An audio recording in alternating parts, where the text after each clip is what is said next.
நம்ம இந்தியாவின் முதல் பிரைம் மினிஸ்டராக இருந்த PV நரசிம்மராவ் என் கிளைண்ட், கலைஞர் கருணாநிதி என் கிளைண்ட், ஜெயலலிதா கிளைண்ட். வாங்களா என்னை முக்கியமான ஒரு நாள் கூப்பிட்டு அவங்க மாடிப்பட்டிலேருந்து கீழே இறங்கி என்னை அழைச்சிட்டு போய் அவங்க ரூமில் உட்கார வச்சு பல வழக்குகள் என்னை கொடுத்தாங்க.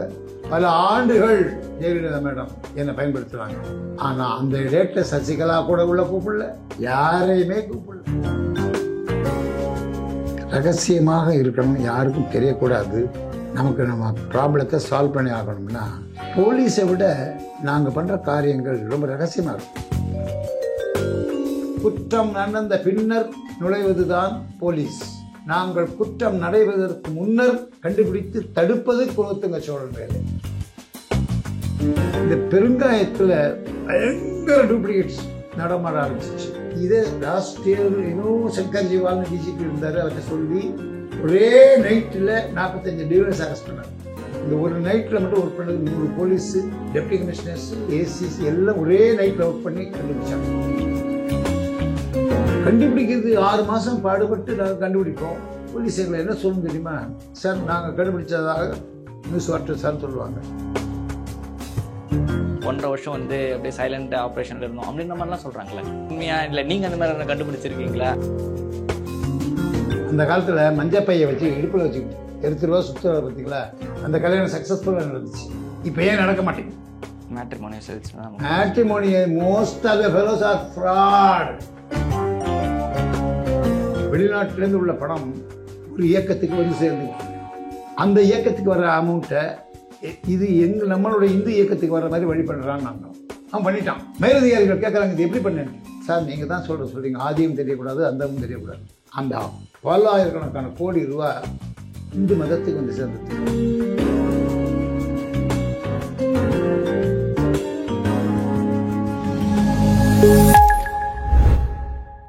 நாதஸ் நேயர்களுக்கு வணக்கம். நான் உங்க சங்கீதா. நிறைய நல்ல நிகழ்ச்சிகளை இந்த சேனல் மூலமா நம்ம பார்த்துட்டு இருக்கோம். அந்த வரிசையில இன்னைக்கு detective investigator mister Kulothunga Cholan நமக்கிடையே இருக்காரு. வாங்க நிறைய விஷயங்களை அவர்கிட்ட கேட்டு தெரிஞ்சுக்கலாம். ஹலோ சார், வணக்கம். எப்படி இருக்கீங்க? வணக்கம் சங்கீதா அவர்களே, ராஜி அவர்களே. என்னை நோக்கி இன்று வந்ததற்கு நாதஸ்வர இசையுடன் மகிழ்வுடன் ஏற்றுக்கொண்டு வரவேற்கிறேன். வணக்கம். எப்படி இருக்கீங்க சார்? ஜம்முன்னு இருக்கேன். சூப்பரா ஸ்மார்ட்டா இருக்கீங்க. Very smart. Yes, super.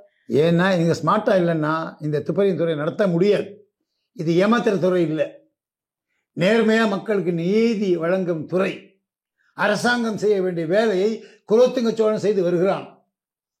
சரி, எனக்கு ஒரு பர்சனல் கொஸ்டின் உங்ககிட்ட. உங்க நேமே ஒரு அரசர் குடும்பத்தை சார்ந்த நேமா இருக்கு. நீங்க அரச குடும்பத்திலேருந்து வந்திருக்கீங்களா? முதலாம் குலோத்துங்க சோழன், 2ஆம் குலோத்துங்க சோழன் என்று இருந்தார்கள் என்று உங்களுக்கு தெரியும். நான் தஞ்சை மன்னர் சரபோஜி கல்லூரியில் பயின்றவன்.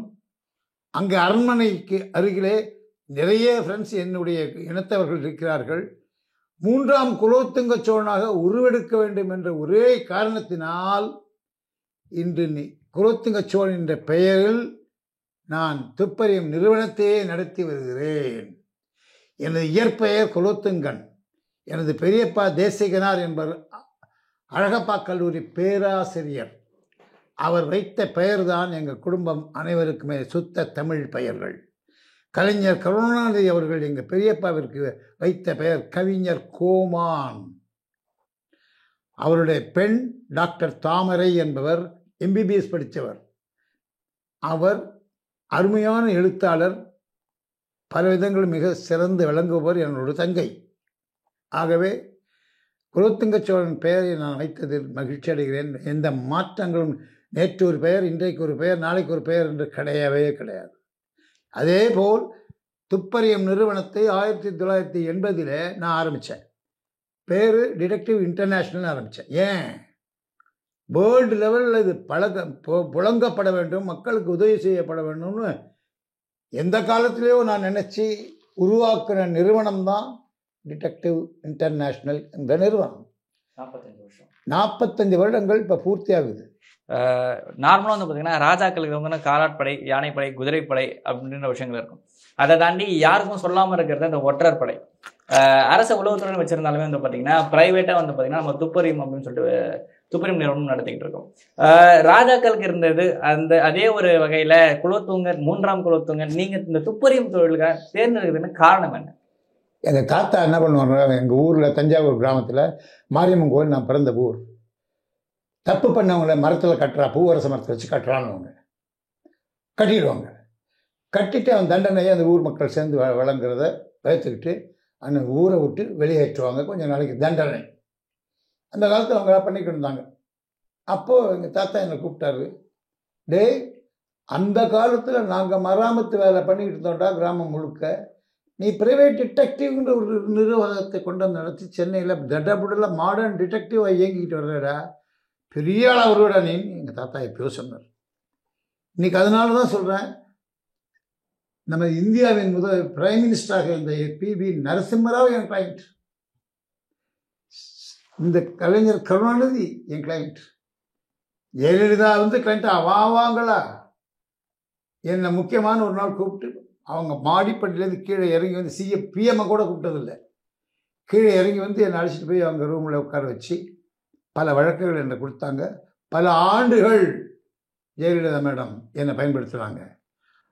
ஆனால் அந்த டேட்டில் சசிகலா கூட உள்ள கூப்பிடல, யாரையுமே கூப்பிடல, என்னை மட்டுமே கூப்பிட்டாங்க. ஒரு அப்போ சுதாகர்ன்றவர் தான் சுதான்னு கூப்பிட்டாங்க. வந்தார், அவர் தான் வந்தார். நாளையிலேருந்து இனிமேல் நீங்கள் வந்தீங்கன்னா உங்களை எல்லாருக்கும் தெரியும், சுதாகர் ஒருவர் உட்லண்ட்ஸ் டிரைவிங் ஹோட்டலில் மீட் பண்ணுங்கள், ரிப்போர்ட்டை அவங்கள்ட்ட கொடுங்கன்னாங்க. அது மாதிரி தான் கொடுத்துட்டு இருந்தேன். சரி, இப்ப இந்த காலத்துல பரவாயில்ல, இப்ப அந்த காலத்துல நீங்க இந்த துறையை தேர்ந்தெடுக்கிறேன்னு சொன்ன உடனே உங்க ஃபேமிலி சப்போர்ட் எப்படி இருந்துச்சு? எங்கள் ஃபாதர் ஒரு ஏர்ஃபோர்ஸில் நேத்தாச்சிட்டு இருந்தவர் இல்லையா, அவர் உருவாக்கின நிறுவனம் தானே இது. போலீஸ் வேலை விட்டு வெளியே வாடா, தனியார் ப்ரைவேட் போலீஸ் ஆரம்பின்னு சொன்னதே அவர் தானே. அப்போ எங்கள் அம்மா சத்தம் போட்டாங்க, பிள்ளைய கெடுக்குறீங்களே, அவன் வேலையில் நல்லா இருக்கான், அவனை விட்டுட்டு ஏன் அப்படின்னு. அப்போ கேட்டாங்க. சொன்னேன், நாங்கள் அறிவோட நுண்ணறிவோட ஒர்க் பண்ணுற துறை தான் இந்த துறை. அதாவது ஜவான்ஸ், அதாவது வெள்ளக்காரனுக்கு எகெயின்ஸ்டாக யாருக்கும் தெரியாமல் காட்டிலையும் எங்கே நாட்டிலையும் ஒளிஞ்சிக்கிட்டுலாம் இருந்து வேலை செய்கிறத விட நாங்கள் வேலை செய்கிறது ஈஸியாச்சேன்னு சொல்லிட்டு கன்வின்ஸ் பண்ணிட்டேன். எங்கள் குடும்பத்தில் எனக்கு என்னோடய ஃபாதர்-இன்-லா கூட ஆர்மி மேன். எங்கள் ஃபாதரு நேதாஜி, எங்கள் ஒய்ஃபோட அப்பா ஆர்மி மேன். அந்த மாதிரி எங்கள் குடும்பமே, என்னோடய அத்தை மகன் ஆர்மி மேன். எங்கள் குடும்பத்தில் நிறைய பேர் ஆர்மியில் இருந்து பெரிய லெவலில் வந்தாங்க. அதனால் எனக்கு இதில் துளி கூட பயம் கிடையாது. பிகாஸ் எங்கள் இன்டெலிஜென்ட்டாக நாங்கள் ஒர்க் பண்ணுறேன். இங்கே வெளியே பார்த்தீங்களா ஏதாவது செக்யூரிட்டி இருக்கா? எனக்கு கிடையாது. ஏன், நான் இன்டெலிஜென்ட்டாக ஒர்க் பண்ணும்போது நான் உங்களை பற்றி கண்டுபிடிக்கிறேன், இவரை பற்றி கண்டுபிடிக்கிறேன், யாருக்கும் தெரியாது. தெரிகிற மாதிரி நான் கண்டுபிடிச்சேன்னா அது டிடெக்டிவ் ஒர்க்கு கிடையாது. அதனால் நீங்கள் நினைக்கிற மாதிரி எந்த ரிஸ்க்கு டேஞ்சர்லாம் ஒன்றும் கிடையாது. இப்போ பார்த்தீங்கன்னா சிட்டிக்கு சிட்டி போலீஸ் ஸ்டேஷன் இருக்குது. இப்போ நம்ம ஒரு பிரச்சனை வந்துச்சுன்னா நம்ம போலீஸ் ஸ்டேஷன் தானே போவோம். ஸோ எதுக்கு இந்த டிடெக்டிவ் ஏஜென்சி நாடி வரணும்னு நினைக்கிறீங்க? அதாவதுங்க, ரகசியமாக இருக்கணும், யாருக்கும் தெரியக்கூடாது. நம்ம ப்ராப்ளத்தை சால்வ் பண்ணி ஆகணும்னா போலீஸை விட நாங்கள் பண்ணுற காரியங்கள் ரொம்ப ரகசியமாக இருக்கும். ஒன்றும் செய்யுங்க. சங்கீதா, நீங்கள் இருக்கீங்க, இளம் பெண்ணாக இருக்கீங்க, உங்களுக்கோ உங்கள் தம்பிக்கோ உங்கள் அக்காவுக்கோ அண்ணனுக்கோ திருமணம் நடக்க போகுதுன்னா, சார் கொஞ்சம் அதை கண்டுபிடிச்சி கொடுங்க, நீங்கள் நேராக போலீஸ் ஸ்டேஷன் சொன்னீங்கன்னா அவங்க என்ன பண்ணுவாங்க, வேறு வேலை பாருமா, போயிட்டு வாங்குவாங்க. எங்கள்கிட்ட வருவாங்க, நீங்கள் இதை கொஞ்சம் கண்டுபிடிச்சி கொடுங்க சார், அந்த பையன் நல்ல பையன் தானா, கண்டுபிடிச்சி கொடுத்துட்டிங்கன்னா கல்யாணமே நடக்கும்னு சொல்லுவாங்க. அப்போ நாங்கள் பண்ணுற வேலையினால தானே கல்யாணமே நடக்குது. அதை போலீஸ் செய்ய முடியாது. போலீஸ் ஆஃப்டர் கிரைம், குற்றம் நடந்த பின்னர் நுழைவது தான் போலீஸ். நாங்கள் குற்றம் நடைவதற்கு முன்னர் கண்டுபிடித்து தடுப்பது குலோத்துங்க சோழன் வேலை. ஆகவே இந்த வித்தியாசங்களை நீங்கள் தெரிஞ்சுக்கணும். ஒரு லேண்ட் வாங்க போகிறீங்க, போலீஸ்கிட்ட போய் நான் லேண்ட் வாங்க போகிறேன் சார், எனக்கு ஹெல்ப் பண்ணுங்க, என்ன பண்ணுவானா? நாங்கள் தான் அதற்கு பட்டாபினார்ட்ட போய் சொல்கிறது, தாசில்தார்ட்ட பேசுகிறது, இந்த லேண்டு எந்த எஜுகேஷன் இல்லைன்னு கண்டுபிடிக்கிறது நாங்கள் தான் பண்ணுறோம். தெரியுதா உங்களுக்கு? அதே மாதிரி ஒரு கம்பெனி 1000 பேர் வேலை பார்ப்பான், அதில் எவன் திருடன்னு போலீஸ் கண்டுபிடிச்சி கொடுக்க முடியுமா? அக்யூஸ்டாக ஆன பிற்பாடு கண்டுபிடிப்பாங்க, அரெஸ்ட் பண்ணுவாங்க, உள்ள போடுவாங்க, உதைப்பாங்க. பட் நாங்கள் உதைக்க முடியாது, கண்டுபிடிக்க முடியும். நாங்கள் தான் கண்டுபிடிச்சது தெரியாது. எங்கள் கம்பெனி டிவிஎஸ்ஸு, எம்ஆர்எஃப், இஏடி, பேரி, இன்னொரு ஃபவுண்டரிஸு, பல ஆயிரக்கணக்கான கம்பெனிஸ், பெரிய பெரிய கம்பெனிஸ் எல்லாம் என் கிளைண்ட்ஸாக இருக்காங்க. எனக்கு இதெல்லாம் பெரிய பெருமை. இன்னை வரைக்கும் சொல்கிறேன், எவ்வளவோ கேசஸ் பண்ணி கொடுத்துருக்கேன். டூப்ளிகேட் ப்ராடக்ட்ஸ் நிறைய பண்ணி கொடுத்துருக்கேன். ஒரு ப்ராடக்ட்டு டூப்ளிகேட்டுன்றத கம்பெனி ஓனருக்கு தெரிஞ்சாலும் அவங்கள எளிதில் கண்டுபிடிக்க முடியாது. அழகாக ஒரு இது இருக்கு பாருங்களேன், பெருங்காயம்னு ஒன்று இருக்குது. இந்த பெருங்காயத்தில் பயங்கர டூப்ளிகேட்ஸ் நடமாட ஆரம்பிச்சிருச்சு. அதில் மக்கள் பாதிக்கப்பட்டு நிறைய பேர் மயக்காடிச்சு விழுந்தாங்க. சில பேர் எனக்கு தெரிஞ்சு சில பேர் நோய்வாய்ப்பட்டதெல்லாம் எனக்கு தெரியுது. எப்போ டூப்ளிகேட் ப்ராடக்ட் கண்ணாப்பின்னு தயார் பண்ணுறான். இதை லாஸ்ட் இயர் ஏதோ சங்கர் ஜிவால்னு டிஜிபி இருந்தார், அவர்கிட்ட சொல்லி ஒரே நைட்டில் 45 டீலர்ஸ் அரெஸ்ட் பண்ணார். இந்த ஒரு நைட்டில் மட்டும் ஒர்க் பண்ணது 100 போலீஸு, டெப்டி கமிஷனர்ஸு, ஏசிஸ் எல்லாம் ஒரே நைட்டில் ஒர்க் பண்ணி கண்டுபிடிச்சாங்க. அதுக்கு முந்தைய வருஷங்களில் டாக்டர் தினகரன் அவர் அடிஷ்னல் கமிஷனராக இருந்தார், அவரும் எங்களுக்கு உதவி பண்ணார். அப்பையும் 25-30 டீலர்ஸை அரெஸ்ட் பண்ணோம். எப்படி கண்டுபிடிக்கிறது? 6 மாதம் பாடுபட்டு நாங்கள் கண்டுபிடிப்போம். போலீஸ் எங்களை என்ன சொல்லணும் தெரியுமா? சார் நாங்கள் கண்டுபிடிச்சதாக நியூஸ் வாட்டர் சார் சொல்லுவாங்க. நானும் அக்செப்ட் பண்ணதுக்கு காரணம் என்ன தெரியுமா? நான் தனி ஒருவன் இதை கண்டுபிடிச்சிருக்கேன்னு சொன்னால் எனக்கு பிரச்சனைகள் உருவாகும். போலீஸ் கண்டுபிடிச்சதுன்னா யாரும் வர முடியாதுன்றதுனால என்னை போலீஸ் ரிக்வஸ்ட் பண்ணோன்னா நான் ஒத்துக்கிட்டேன். தப்பு கிடையாது. அது மாதிரி இன்றைக்கும் நாங்கள் கண்டுபிடிக்கிறதுன்னு யாருக்கும் தெரியாது, எல்லாருக்கும் உதவி பண்ணிட்டு தான் இருக்கோம். எவ்வளவோ பண்ணுறோம். அதுதான் என்னோட அடுத்த கொஸ்டினாவே இருந்தது. ஆக்சுவலி போலீஸ் லாயர் கிட்ட உங்களோட கனெக்டிவிட்டி எப்படி இருக்கும்? என்ன மாதிரியான ரிலேஷன்ஷிப்ல நீங்க மெயின்டைன் பண்ணீங்க? லைக் சுமூகமா ஹேண்டில் பண்ணுவீங்களா, இல்லை அவங்களுக்கும் உங்களுக்கும் அந்த வகை இது இருந்துகிட்டே இருக்குமா? பாருங்க, போலீஸே எங்களோட ஒத்து ஜாலியாக இருக்கிறப்ப இவங்களாம் யார்? உதவி பண்ணக்கூடியவர்கள். வக்கீல் ஜெயிக்கணும்னா எங்கள் எவிடன்ஸ் வேணும். ஒரு பொண்ணு சரியில்லைன்னு சொல்கிறான், புருஷன் கம்ப்ளைண்ட் கொடுக்குறான். அப்போ அந்த பொண்ணு இன்னொருத்தனோட தொடர்பு வச்சுருக்குன்றதை நான் வக்கீல்கிட்ட சொன்னால் தான், எவிடன்ஸ் கொடுத்தா தான் நான் ஜெயிக்க முடியும். அப்போ எனக்கும் வக்கீலுக்கும் ஒற்று வந்தால் தான் நான் ஜெயிக்க முடியும். அப்போ உங்களோட நான் எப்படி சண்டை போடுவேன்?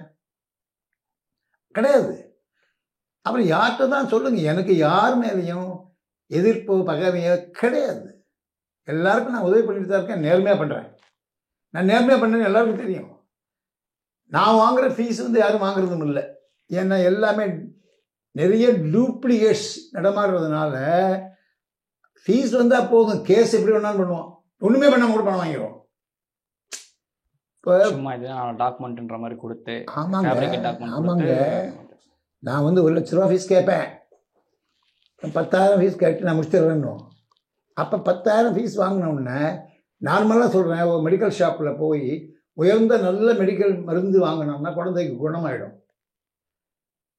ஏதோ மருந்து அவங்க கொடுக்கறத வாங்கிட்டு கொடுத்தோம்னா குணம் ஆகாது, ஆனால் டெம்பரரி ஆகும்.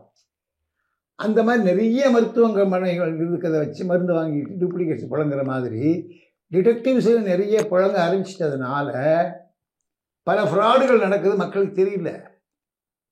நான் இப்போ இந்த இன்டர்வியூவில் நீங்கள் நல்ல நாதஸ்வரம்னு நுழைஞ்சிருக்கிறீங்க. அருமையான கேட்கறதுக்கு இசை இனிமையோடு இருக்கும்போது மக்களுக்கு இந்த இனிமையாக போய் சேரணுன்ற எண்ணத்தில் தான் நான் சொல்கிறேன். மிஸ்டர் ராஜி அண்டு சங்கீதா, உங்கள் 2 பேருக்குமே சொல்லிக்கிறேன். இது ஒரு பெரிய உதவியை மக்களுக்கு நீங்கள் பண்ணுறீங்கிறதுனால தான் ஒத்துக்கிட்டேன். நார்மலாக நான் ஜென்ரலாக ஒத்துக்க மாட்டேன், உங்களுக்கு ஒத்துக்கிட்டேன், நம்பிக்கையோடு ஒத்துக்கிட்டதுனால நீங்களும் வந்தீங்க. அது நல்லா துணிச்சலாக கேள்வி கேட்குறீங்க. I appreciate you. அதனால் டூப்ளிகேட்டை ஒழிக்கணும், தெரியுதுங்களா? நாட்டில் டூப்ளிகேட் ஒழிச்சாலே மக்கள் மகிழ்ச்சியாக இருப்பாங்க. எஸ்பெஷலி மருத்துவம்னு எடுத்துக்கங்க. சாவத்துக்கு அவர் கிடக்கிறவன்ட்ட டூப்ளிகேட் மருந்து கொடுத்தா செத்து தானே போவான். அப்போ அந்த மருத்துவத்தை என்கரேஜ் பண்ணலாமா நீங்கள்? அதான் நாங்கள் இருக்கோம். நாங்களும் அதே தான். டாக்டர்ஸும் நாங்களும் மோரலேஸ் ஈக்குவல். சார் இப்போ நம்ம டூப்ளிகேட்னு பேசுகிறப்ப தான் பார்க்க வேண்டியதாக இருக்குது. இப்போ நீங்கள் சொன்ன மாதிரி வந்து எக்கச்சக்கமான இப்போ டிடெக்டிவ்ஸ் வந்து இப்போ தான் லோக்கலில் ஒரு சின்னதாக ஒரு 10க்கு 10 கடை போட்டு 2 சேர் போட்டு டிடெக்டிவ்ன்ற மாதிரி அந்த கடை கூட இல்லாமல் இருக்கவங்க இருக்கான். அப்படி போட்டுட்டு நாங்கள் போயிட்டு இங்கே தங்கி வேலை பார்த்தோம், சுடுகாட்டில் இருந்தோம், இந்த மாதிரி இருந்து நாங்கள் கண்டுபிடிச்சோம், 1 மாதம் இருந்தோம், 1.5 வருஷம் வந்து அப்படியே சைலண்ட் ஆப்ரேஷனில் இருந்தோம் அப்படின்ற மாதிரிலாம் சொல்கிறாங்களே. அதுக்கான பாசிபிலிட்டிஸ்லாம் இருக்கா? உண்மையா இல்லை நீங்கள் அந்த மாதிரி கண்டுபிடிச்சிருக்கீங்களா? அவங்களே அப்படி சொல்கிறப்போ நீங்கள் வந்து பார்த்தீங்கன்னா செத்தவனை கூட எழுப்பி வாங்கியிருப்பீங்களா? எவ்வளோ எக்ஸ்பீரியன்ஸ் அந்த மாதிரியான விஷயங்கள், அந்த மாதிரியான தகவல் ஏதாவது இருக்கா? சார் என்னென்னமோ கேட்குறீங்க. என்ன சார் கேள்வி இதெல்லாம்? இதெல்லாம் முடியுமா நீங்கள் கேட்குற கேள்வி எல்லாம்? இன்வெஸ்டிகேஷன்றது வேறு, நீங்கள் கேட்குற இப்போ கேள்விகள் கேட்டீங்க பார்த்தீங்களா, இதெல்லாம் சுமூகமாக சம்மந்தமே இல்லாதது. மக்களை அட்ராக்ட் பண்ணுறதுக்கு எந்த வார்த்தை வேணால் சொல்லலாம். அதனால் அந்த மாதிரி வார்த்தைகள் நாங்கள் யூஸ் பண்ண மாட்டோம். ஓகே. அந்த இப்போ 1 மாதம் தங்கியிருந்தேன் அப்படின்றது எல்லாமே எல்லாம் நீங்கள் என்ன கேள்வி, இந்த கேள்வி கேட்கவே கூடாது. ஏன் சொல்கிறேன்னா, உங்களுக்கு புரியலையா என்ன கேளுங்க. உங்களுக்கு என்ன வேணும் சொல்லுங்கள். சார் நான் ஒரு கம்பெனியில் போய் ஜாயின் பண்ண போகிறேன், நல்ல கம்பெனியாக சொல்லுங்கள், நான் செய்கிறேன். புரியுதா? அது டூப்ளிகேட் கம்பெனியாக இருந்துச்சுன்னா உங்களை ஏமாற்றிடுவான், வேண்டான்னு. அதெல்லாம் நான் பண்ணுவேன். இதை விட்டுட்டு இது என்னென்னமோ சுடுகாடு அது இதெல்லாம் என்ன கேட்காதீங்க. இதை தாண்டி வந்து பார்த்தீங்கன்னா கல்வி, மருத்துவம்னு எல்லா இதுலேயுமே வந்து பார்த்தீங்கன்னா ஏதோ ஒரு ட்ரஸ்ட் ஃபேக்டர் வந்து அடிபட்டுகிட்டே இருக்குது. இப்போ நீங்கள் சொல்லியிருந்தீங்க மேரேஜ் சார்ந்த விஷயங்களுமே வந்து பார்த்தீங்கன்னா நிறைய பேர் வந்து இந்த மாதிரி வந்து என்னோட பொண்ணுக்கோ பையனுக்கோ நான் வரன் பார்க்குறேன், அந்த மாப்பிள்ளை அந்த வரன்றது வந்து நியாயமான வரனாக இருக்கா, நேர்மையான வரனாக இருக்கா, அந்த அடிஷனல் அஃபேர்ஸ் மாதிரியான விஷயங்கள் இருக்கும், இல்லை வேறு ஏதாவது விஷயங்கள் பாதிக்கப்பட்டிருக்காங்க, இல்லை உண்மையை தான் சொல்கிறேன். நம்ம பொய் சொல்லி கல்யாணம் பண்ணுறாங்கன்றது வந்து ரெகுலராக நடக்க ஆரம்பிச்சிச்சு. ஒருத்தர் 50 பேர் வரைக்கும் கல்யாணம் பண்ணுறாங்கன்றது மாற்றி மற்ற விஷயங்கள்லாம் வந்து பார்க்க வேண்டியது. அந்த மாதிரியான விஷயங்கள் இதுக்கு நீங்கள் எவ்வளோ மேரேஜஸில் இந்த மாதிரி ஒர்க் அவுட் பண்ணி கொடுத்துருக்கீங்க? சார் இது வரைக்கும் நான் பண்ணது 1.5 லட்சம் திருமணங்கள் பண்ணியிருக்கேன். அதனால் வேர்ல்டு தமிழ் யூனிவர்சிட்டி அமெரிக்காவில் இருக்கிறது வந்து எனக்கு ரிவார்டு கொடுத்துருக்காங்க. அது வேறு விஷயம். நான் இப்போ அந்த விஷயத்துக்கு வர்றேன். அந்த காலத்தில் மஞ்சப்பையை வச்சு இடுப்பில் வச்சுக்கிட்டு தெருவா சுற்றுறத பார்த்தீங்களா, அந்த கல்யாணம் சக்ஸஸ்ஃபுல்லாக நடந்துச்சு. இப்போ ஏன் நடக்க மாட்டேங்குது? Matrimony most of the fellows are fraud. 10 alliance வச்சுருக்கான், 8 அலைன்ஸு டூப்ளிகேட். நீங்கள் பார்க்குறீங்க, அருமையான மாப்பிள்ளை, நம்ம ஜாதி மாப்பிள்ளை இருக்கானே அப்படின்னு நீங்கள் நினைக்கிறீங்க. உடனே அடுத்தது என்ன பண்ணுறீங்க? பணம் கட்டுறீங்க. நீங்கள் உங்கள் மாதிரி 1000 பேர் கட்டுறான். அந்த அலைன்ஸுக்குள்ளே நுழையும் போது அந்த மேனேஜர் சொல்கிறான், மேடம் வேண்டாம் ப்ளீஸ், இந்த பொண்ணுக்கு ஏற்கனவே லவ் இருக்குது, பையனுக்கு லவ் இருக்குது, வேணாம் சொல்லி கட் பண்ணிடுறான். நீங்கள் என்ன பண்ணுறீங்க? அடாடா அப்படியா, நீங்கள் கவலைப்படாதீங்க, ஒரு கொஞ்ச நாள் வெயிட் பண்ணுங்க, நான் வேறு நல்ல மாப்பிள்ளை சொல்கிறேன், நல்ல பொண்ணு சொல்கிறேன், அவன் சொல்கிறான். கொஞ்ச நாள் கழிச்சு இன்னும் கொஞ்சம் பணம் கட்டுங்க சார், உங்கள் எதாவது தீர்ந்து போச்சுன்றான்.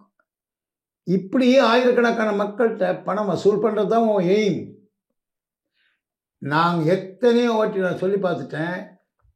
நீ தயார் பண்ணி வச்சிருக்கிற அலையன்ஸ் எல்லாம் நான் வெரிஃபை பண்ணி கொடுக்குறேன், வெரிஃபைடு அலையன்சஸ் ஆர் அவைலபிள்னு போர்டு போட்டு அவங்க எல்லாரையும் வை, இவனுக்கு எப்படி பிஸ்னஸ் நடக்குதுன்னு சொன்னால் வரமாட்டேங்கிறானே, ஒருத்தனை வரலையே. அன்வெரிஃபைடு காசு கட்ட மாட்டாங்களே. அப்போ டூப்ளிகேட்டாக இருக்கவன் நிறைய வந்து சேர்ந்துருவான். நீ காட்டுற அட்ராக்ஷனை பார்த்துட்டு அதுதான் சேருது. ஏன் இதை சொல்கிறேன்னா, எனக்கு நல்லா தெரிஞ்சவன்லாம் எங்களோட உட்காந்து இந்த இதில் ஆழ்வார்பேட்டை உட்லண்ட் டிரைவிங் ஹோட்டலில் என்னோட உட்காந்து சாப்பிட்டவங்களாம் இருக்காங்க. அவங்கெல்லாம் கம்பெனி ஆரம்பித்தவங்களாம் இருக்காங்க. அவங்க நல்லா பழகிருந்த காலங்களில், சார் டிரெக்டிவ் ஒர்க் பண்ணி ஆகணும் சார், நாங்கள் நாளைக்கு இதெல்லாம் ஆரம்பித்தா நீங்கள்லாம் உதவி பண்ணணும்னு சொன்ன ஆளுங்கள்லாம் எங்கே காண போயிட்டாங்க. நான் பேச சொல்ல விரும்பலை. சார் இப்போ இன்டர்வியூலே வந்து நீங்கள் splitting the fact just like that. So நீங்கள் இப்போ எப்படி ஒர்க் பண்ணியிருப்பீங்கன்றது இதுலேருந்தே தெரியுது. உங்களுக்கு இதனால் நிறைய மிரட்டல்லாம் வந்திருக்கா?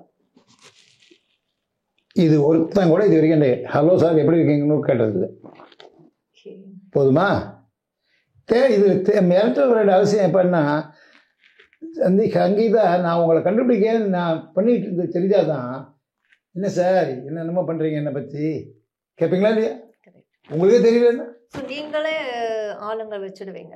என்னோட அதிகாரிகள் நிறைய பேர் இருக்காங்கல்ல, ஓகே, மிலிட்ரி, போலீஸு, ஆர்மி எல்லாருமே என்கிட்ட இருக்காங்க. ஓகே, இங்கே ஆஃபீஸில் இல்லை, இது என்னோட செப்பரேட் ஆஃபீஸ். என்ன நீங்கள் வந்தீங்கன்னா போர்டு கூட கிடையாது, என்னை சந்திக்கணும்னா என்னோட பேசுறதுக்கு டைம் எனக்கு வேணுமா வேணாமா? அதுக்காக நான் ஃப்ரீயாக வச்சுருக்க இடம் தான் இந்த இடம். இப்போ உங்களோட மேகசின் ஒன்று படிச்சிருந்தப்போ வந்து பார்த்தீங்கன்னா செந்தில் பாலாஜி பற்றின ஒரு விஷயம் போட்டிருந்தேன். நமக்கு செந்தில் பாலாஜி பற்றின ஒரு விஷயம், ஒருவேளை அவர் வந்து முன்னெச்சரிக்கையாக இருந்து எங்களை மாதிரி ஆளுங்க வந்து அவர் ஹையர் பண்ணி வச்சிருந்தாருன்னா இந்த மாதிரி ஒரு சிக்கல் அவர் வந்திருக்காது, ஒரு மன உளைச்சலோ இவ்வளோ காலவரையுமா அவருக்கு ஏற்பட்டிருக்காருன்ற மாதிரி விஷயங்கள் வந்து போட்டிருந்தீங்க. அதை பற்றி கொஞ்சம் சொல்கிறீங்களா? நிச்சயமாக சொல்கிறேன். பொண்ணையெல்லாம் என் கிளைண்டாக இருந்தவர் தான். அந்த மாதிரி பலரும் என்கிட்ட வரும்போது நான் அவங்களுக்கு உதவி பண்ணியிருக்கேன். நீ வந்தால் தான் நான் பண்ணுவேன். நீங்கள் வந்து முன்னெச்சரிக்கை, எனக்கு அவர் செந்தில் பாலாஜிக்கு இல்லாத பணம் கிடையாது. வந்து முன்னேற்காரி எனக்கு என்னமோ சந்தேகமாக இருக்குங்கன்னு வந்திருந்தாருன்னா நான் நிச்சயமாக எனக்கு எப்படி நான் எல்லா டிபார்ட்மெண்ட்டும் எனக்கு கான்டாக்ட் இருக்குது. RSS ஒரு நம்பவே மாட்டீங்க, எனக்கு ஒரு வாரத்துக்கு முன்னாடி ஒரு கால் வருது. சார், நான் இந்த RSSல 4 ஸ்டேட்டுக்கு முக்கியமான பதவியில் நான் இருக்கேன், அதுக்கு நீங்கள் தான் காரணம். நான் என்னப்பா உனக்கு ஒன்றுமே பண்ண, நீ யார், நீ இவ்வளோ வருஷங்கள் கழிச்சு என்கிட்ட பேசுகிறேன்னு நான் கேட்குறேன். இப்போ அந்த பையன் சொல்கிறாப்புல, கொஞ்சம் தயவு செஞ்சு கேளுங்க சார், உங்கள் ஆசீர்வாதம் மட்டும் எனக்கு வேணும், பிளெஸ்ஸிங்ஸ் வேணும். தம்பி, நீ யாருன்னே தெரியல, திடீர்னு இன்னும் பிளெஸ்ஸிங் வேணுன்ற, என்ன தான் பண்ண போறிய சொல்லு அப்படின்னு கேட்குறேன். இல்லை சார், நான் சொல்கிறதெல்லாம் கேட்டால் உங்களுக்கு புரியும்னார். ஒரு நாள் ராயப்பேட்டை ஆஃபீஸில் நீங்கள் 10 பாய்ஸையும் கூப்பிட்டீங்க. இந்த பாய்ஸில் யாருக்கு காதல் பண்ணுறதுக்கு துணிச்சலும் திறமையும் இருக்கோ கைதுக்கு தூக்குங்கன்னு கேட்டீங்க. அதில் 2-3 பேர் தூக்கணும், நானும் ஒருத்தன். இப்போ தெரியுதா சார்? தம்பி, உன் பேர் என்னன்னு சொல்லலை, என்னன்னு சொல்லவே இல்லை சார். அப்போ காதல் பண்ணக்கூடிய சக்தி உடையவன்றது அது ஒரு இன்டெலிஜென்ட் ஒர்க். காதல் மட்டும் கிடையாது, அதை பண்ணுறதுன்றது. திடீர்னு யாரோ ஒரு பொண்ணு, நீ யாரோ ஒரு பையன், திடீர்னு ஒரு பொண்ணை போய் லவ் பண்ணிட முடியுமா அப்படின்னு சொல்லி நான் கேட்டப்ப அந்த பையன் சொல்கிறாரு, எங்கிட்ட அந்த வேலையை கொடுத்தீங்க சார், சக்ஸஸ்ஃபுல்லாக முடித்து உங்களுக்கு நல்ல பெயர் வாங்கி கொடுத்தது நான். யாரா என்னன்னு கேட்டேன். அதாவது ஒரு கல்யாணம் ஆன பெண், கணவன் சரியில்லை, கணவன் சரியில்லைன்னு கெட்ட போய் அல்ல, 5 ரூபா பூ வேணும்னா அப்பாட்ட போய் நிற்கிறான். இத்தனைக்கும் ஏதாவது அவன் பண்ணுற பிஸ்னஸ் என்னென்னா சாரி பிஸ்னஸ். நார்த் இந்தியாவில் வரவழைச்சி ஆயிரக்கணக்கான சாரீஸாக ஹோல்சேலில் விற்றுக்கிட்டு இருக்கிறாங்க அப்பா. இவனும் அதில் ஒரு பிரான்ச் மாதிரி வச்சு பாரிஸ் கானில் பிஸ்னஸ் பண்ணிகிட்டு இருக்கான். அவன் போய் அப்பாட்ட போய் பூவுக்கு வாண்டி கேட்டுக்கிட்டது எனக்கு பிடிக்கல. 2வது, ப்ராப்பரான ஆண் கிடையாது, எனக்கு அதனால் வாழ பிடிக்கல. அப்போ என்ன ஆகுதுன்னா, அவனுக்கும் கார் சொல்லிக் கொடுக்கறதுக்காக வேண்டி ஃபாரின் கார்லாம் எடுத்துக்கொண்டு ஒருவன் வருவான். அவன்கிட்ட வெளிநாடுகள் காரெலாம் வச்சு இவர் இந்த பெண்ணைய கற்றுக் கொடுத்துட்டு இருந்தான். அப்போ அவனோட ஒரு பிரேமை, லவ் ஏற்பட்டுருச்சு. அவன் என்ன சொல்கிறான், இந்த காரெலாம் என்னது அப்படின்னு சொல்லிட்டு இந்த பொண்ணை சொல்கிறான், உனக்கு தான் புருஷன் சரியில்லாமல் இருக்கான், நம்ம 2 பேரும் வெளிநாட்டில் போய் பெரிய பிஸ்னஸ் பண்ணிக்கலாம், இந்த பிஸ்னஸ் பண்ணலாம் அப்படின்னு சொல்லி அவளை மயக்கிறான். இந்த நிலைமையில தான் இந்த பெண்ணோட பெற்றோர் என்று வர்றாங்க. பெற்றோர் வந்து எப்படியோ என் பொண்ணை காப்பாற்றுங்க சார், வேறு மாதிரிலாம் ஐடியா பண்ணிவிட்டு அந்த பொண்ணு இருக்குது, கொஞ்சம் காப்பாற்றுங்க சார் தான் யாரா லவ் பண்ணுறதுல கெட்டிக்காரன்னு சொன்னப்போ இந்த பையனை தேர்ந்தெடுத்தேன். அதே மாதிரி இந்த பையன் என்ன பண்ணான், அந்த காலத்திலேயே ஒரு நாளைக்கு 5000 செலவு பண்ணுவோம் அந்த பொண்ணுக்கு.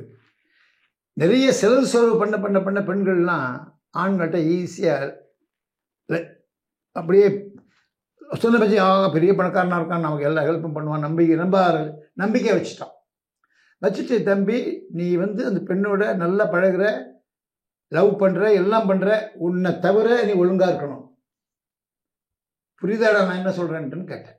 சார் புரியுது சார், நான் கண்ணியமாக தான் இருப்பேன் சொன்னால் உண்மை. நல்ல பழகுன சம் மந்த்ஸ் பழகினா, அதுக்கப்புறம் என்ன பண்ணுறான், அதுக்கு மத்தியில் அந்த டிரைவர் ஆகப்பட்டவன் யாருன்றதை நான் கண்டுபிடிச்சி, அவன் ஒரு குடிசை வாழ் மக்களோட குடிசையில் வசிக்கிற கல்யாணம் ஆன ஒருத்தன், அதை நான் கண்டுபிடிச்சி இவன்கிட்ட சொன்னோன்னே இவன் அந்த பொண்ணுக்கிட்ட பாஸ் பண்ணான். ஐயோ, கல்யாணம் ஆனவனா என்னோட பழகனா அப்படின்னு சொல்லிட்டு அவனோட பழக்கத்தை விளக்கம் பண்ணிடுச்சு. இப்போ இவனோட பழகிட்டு இருக்கு. இதுக்கு மத்தியில் கணவன் கொஞ்சம் சரியில்லாமல் உடல்நிலையில் இருந்ததுனால அதையும் நான் வேறு நல்ல உயர்ந்த பெரிய டாக்டர் நம்பின்னு ஒருத்தர் இருந்தார் அந்த பீரியடில் நினைக்கிறேன். அவரை அறிமுகப்படுத்தி விட்டு இவனை குணப்படுத்தி இவனையும் நல்லா பண்ணிட்டோம். இவன் நல்லா பண்ணிகிட்டு இருக்கான், இந்த பையனும் இந்த பொண்ணு நல்லா பழகிட்டு இருக்காங்க. அந்த நேரத்தில் இவன் என்ன சொல்கிறான், எனக்கு ரஷ்யாவில் வேலை கிடச்சிருக்கு, நான் ரஷ்யாவுக்கு போயிட்டு அப்புறமேல ஒன்று வந்து பார்க்குறேன், கல்யாணம் பண்ணிக்கிறேன்னு சொல்லலை, பார்க்குறேன்னு சொல்லிட்டு இந்த பையன் ரஷ்யா போகிற மாதிரி போயிடுறான். அன்னையோட கட்டு அவன் தான் சார் நான் சொன்னான். நான் பேர் சொல்ல விரும்பலை, because he is now in RSS. ஆசீர்வாதம் பண்ணணும்னா இங்கே வந்து இப்போ காலில் இப்போ அநேகமாக இன்னொரு 2 நாள் இங்கே வரக்கூடிய பையன்தான். ஏன் இதில் நடக்குது? இந்த காலத்துலேயே என்னமோ நான் பண்ண காரியங்களுக்கு நல்ல காரியங்களாக பண்ணதுனால தானே ஒரு பையன் ஆசீர்வாதம் பண்ணணும்னு கேட்குறான். அதுவும் இன்றைக்கி ஒரு நல்ல நிலைமையில் இருக்கிறதுக்கு காரணமே அதுவும் யாரை எதில் ஆர்எஸ்எஸில். இன்னொன்றும் சொல்லுவேன், அந்த பாயிண்ட் நான் ஆக்சுவலாக சொல்லக்கூடாது. வெளிநாட்டிலேருந்து உள்ள பணம் ஒரு இயக்கத்துக்கு வந்து சேர்ந்துட்டுருக்கு, அந்த பேர் சொல்ல விரும்பலை. அந்த இயக்கத்துக்கு வர அமௌண்ட்டை இது நம்மளுடைய இந்து இயக்கத்துக்கு வர்ற மாதிரி வழி பண்ணுறான்னு நாங்கள் அவன் பண்ணிட்டான். மேலதிகாரிகள் கேட்குறாங்க, இது எப்படி பண்ணேன்ட்டு. சார் நீங்கள் தான் சொல்கிறீங்க, ஆதியும் தெரியக்கூடாது அந்தமும் தெரியக்கூடாது, அதனால் உங்கள் பேர் சொல்லலை. ஆனால் உங்கள் நினைவு வச்சு நீங்கள் கொடுத்த பிளான் வச்சு கண்டுபிடிச்சிட்டேன். அந்த பல்லாயிரக்கணக்கான கோடி ரூபா இந்து மதத்துக்கு வந்து சேர்ந்ததுக்கு நீங்கள் தான் காரணம். சார் இப்போ பார்த்தீங்கன்னா நம்ப முடியுதான் சொல்கிறதெல்லாம். இப்போ சமீபத்தில் சொன்னதை நான் உங்களுக்கு ஷேர் பண்ணுறேன். Okay okay. இப்போ ரீசெண்டாக அந்த சட்டத்திட்டத்தெல்லாம் கொண்டு வந்து ஒரு சில அமைப்பெல்லாம் தடை பண்ணதுக்கப்புறமா இப்போது இன்னும் ஒரு மேக்ஸிமம் 10 நாள் இருக்கும். ரொம்பவே இன்ட்ரெஸ்டிங்காக இருந்துச்சு. நிறைய விஷயங்கள் கேட்டு தெரிஞ்சுக்கணும்னு ஆசை. ரொம்ப தேங்க்ஸ், உங்கள் டைமை ஸ்பெண்ட் பண்ணி எங்களுக்காக ரொம்ப அழகாக எடுத்து சொன்னீங்க. Thank you so much. எனக்கும் ரொம்ப மகிழ்ச்சியும், நாதஸ்வர இசையை மறக்க முடியாமல் அருமையான பெயருடன் நுழைஞ்சிருக்கீங்க. அது என்றைக்கும் ஒலிச்சு கொண்டே இருக்கணும்னு வேண்டி விரும்பி வணக்கம் சொல்லி விடைபெறுகிறேன். குலோத்துங்க சோழன். தேங்க்யூ.